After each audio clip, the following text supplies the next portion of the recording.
Hey everybody, it's Corey from CoreyBakerFilmmaker.com, and I just saw Spider-Man Far From Home, written by Erik Sommers, original comic by Chris McKenna, Stan Lee, and Steve Ditko, and directed by Jon Watts. One thing up front before we get too far into it, I just sort of wanted to explain why the reviews have fallen off for a little while.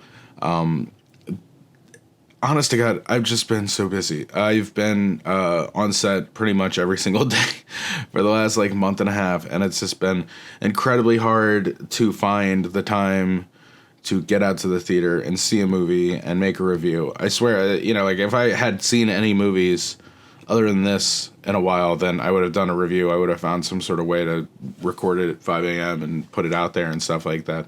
But it's just I literally have not even had time to go to the movies, because I've been so busy on set. But that is a good thing and a bad thing, because obviously I like to be busy. I like to have a lot of movies that I'm working on, and always being on an interesting project one after the other. But sometimes it takes a toll on you because you don't sleep a whole lot, and you don't get to go out with friends, and you don't get to go see movies, and you don't get to make reviews about them. So I am going to do everything I can to get another review out next week for something, but I'm on a 10 days straight, no off days kind of thing. So it might be a little bit hairy here for a while, but I swear the reviews are not going anywhere. I'm still here. I just have to find time. So I caught Far From Home at the AMC Burbank 18. And I saw it in Prime 3D. It was really good, and I enjoyed the experience of seeing it in the 3D with the Prime setup and everything like that. It's not something that I think you necessarily need a special format for, but if you're in something like AMC A-List, where you can just go for the same price as you would be going to see a regular movie, then I don't see why you would pass it up. But it's not a must. There's not anything about the 3D experience on this movie that is different than if you had seen it in 2D. I don't think you're really missing anything. It's more like the depth and stuff like that. But that can be worth it for some people. So go with your best judgment. So the plot for Spider-Man Far From Home, we're picking up right after the end of Avengers Endgame. And the world is mourning the death of Tony Stark. And there is just this weight on Peter Parker about needing to step up and take over the mantle for Iron Man. And he is kind of fighting that. He doesn't really want to. He wants to be a kid. He doesn't want to be the person who, just all of a sudden is the number one superhero in the world. So he tries to sort of escape it a little bit by going on a school science trip to Europe. But, of course, as all these superhero movies do, the trouble follows him to Europe, and chaos ensues from there. I enjoyed this flick a lot, and I'll tell you the number one reason why I really enjoyed it is because after everything that sort of led up to Endgame and all the where everything seemed so important. Everything was just so, life or death, and the whole fate of the world is on these superheroes' shoulders. It's nice to be able to sort of take a step back, post our big climactic ending, if you will, and sort of reset. And this movie does a great job of lowering the stakes, but still keeping things interesting, and by allowing us to sort of enjoy just one superhero, so just Spider-Man, and not having to worry so much about letting us deal with sort of the more human conflict of somebody who's in Peter Parker's place, where he is young and a kid and wants to go on a school trip and doesn't want to be a superhero, and there's the sort of back and forth that's going on. I really enjoyed Jake Gyllenhaal's performance in this. He does a very good job of sort of being this shoulder to lean on for Spider-Man. And I just enjoy how a lot of these Spider-Man, you know, both Far From Home and Homecoming both did a good job of sort of setting things up under the pretense of you're a kid and you don't know any better. And it's not that you make mistakes because you can't foresee the outcome. It's because you are just trusting and you haven't been broken and you haven't had people betray you like this. So your ability to see it from afar is so much harder than it is so much. It just comes so much easier to someone like Peter Parker than it would to, you know, Tony Stark, because he's had so many years of having people try and, like, you know, pull one over on him, and he's aware of it. And it's nice to sort of like have things happen because of a character's immaturity. And I don't say that like in the sense that, you know, he's doing bong rips and whippets in the parking lot. I'm saying like he's immature in the sense that like he just hasn't had a life lived in order to get to the point where he would be able to suss out these details. And I think that's a really good thing about these Spider-Man movies, which have made them so enjoyable so far. Also, in regards to where we've come from sort of an end game to here, it's nice that, I mean, we know all these characters, it's a great cast, but it feels nice to be able to have people who are talented and who get a chance to really like choose some scenery, because in the last couple Marvel movies, just by the nature of them sort of being everyone coming together for the common cause, we've had a lot of, you know, Robert Downey Jr. and Hemsworth, and, you know, like you get these humongous Evans, you get these humongous casts of these A-list stars, and in this movie, you know, the A-list is, you know, Tom Holland and Jake Gyllenhaal and Samuel L. Jackson and Zendaya, but you know, like, I love Marisa Tomei. I've always loved Marisa Tomei, and she is wonderful in this, and the little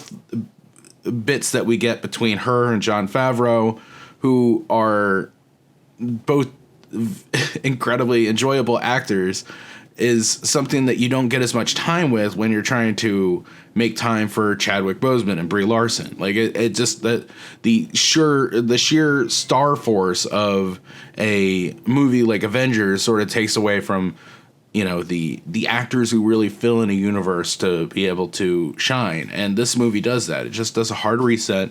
It just sort of says, like, here we go. We're going to get back into just this story. And I think that they did a really great job of not only casting Tom Holland as Spider-Man is just probably our best. It's probably the best we've done with Spider-Man casting so far. Tobey Maguire was really good too, and I'm not trying to take anything away from Andrew Garfield. He did everything he possibly could in that movie, but it's wonderful to just sort of have people who fit so well, and a big tip of the cap to casting along this whole process for bringing in these people. I mean, obviously this isn't the first time we're seeing Zendaya in a Marvel movie, but I'm saying, like, you know, the fact that we constantly have such a strong cast for these types of movies, and it just sort of helps fill out the world, especially on a smaller scale experience. Another thing I really enjoyed about sort of having this hard reset on this series, or on this next generation of Marvel movies, is that we got a chance for these great B stories that we sort of fallen out of favor in the thing of, like, we must defeat Thanos. And Ned and Betty, like, sort of having this romance over the trip, I thought was really great. And I enjoyed the hell out of it. And it felt very natural. And it, you know, I think what's at the heart of these latest iteration of Spider-Man movies is that it feels very true to sort of being a teenager, and, you know, it takes you back to the time where things were a little bit simpler and you had these, you know, little romances on trips and things like that. Like it's really great to have the opportunity to sort of like let things breathe like this. And, you know, Zendaya, like the whole part of this movie is Peter and MJ, and like, is he gonna make a move and sort of like try and lock this up a little bit? And the whole time Zendaya's playing this line where she's not difficult. She's not, like being a smartass all the time for a purpose of bringing people down, but she's just sassy and like, she's whip smart, and she plays by her own rules kind of thing. And it's nice that you have such a strong character. I mean, so you would think that, with Spider-Man being a superhero, he would be the strongest character.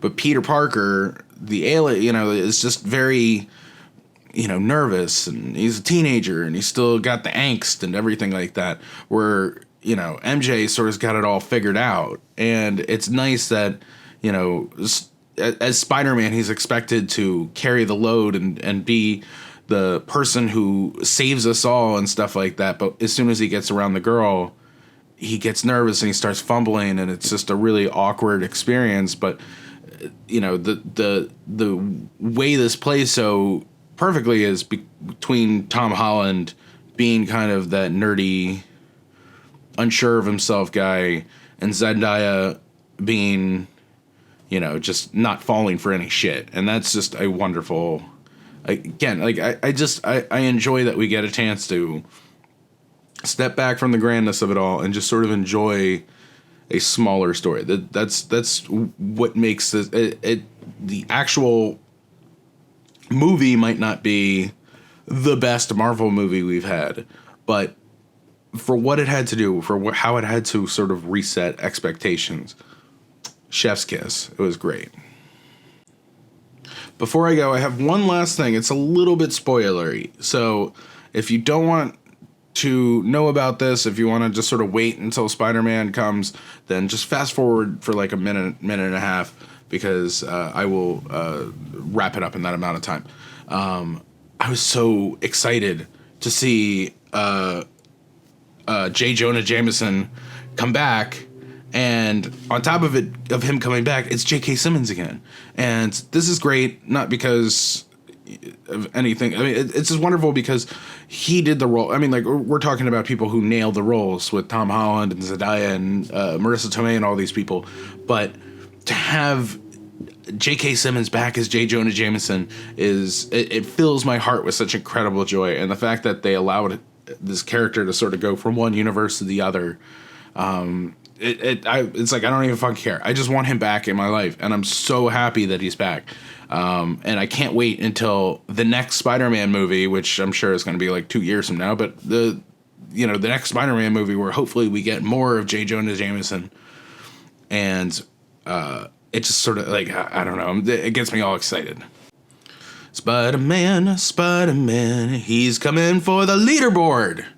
Saw this movie at Burbank 18. Wonderful time as always. It's going to be interesting to see how many more movies I end up seeing at Burbank 18, with Alamo Drafthouse opening any day now. Like, it could happen at any moment. And I'm really excited about that, and I imagine you're going to hear a lot of Alamo Drafthouse in this list here when that happens. Moving on to the movie leaderboard. I mean, this flick is it's good. It's enjoyable. It's worth seeing.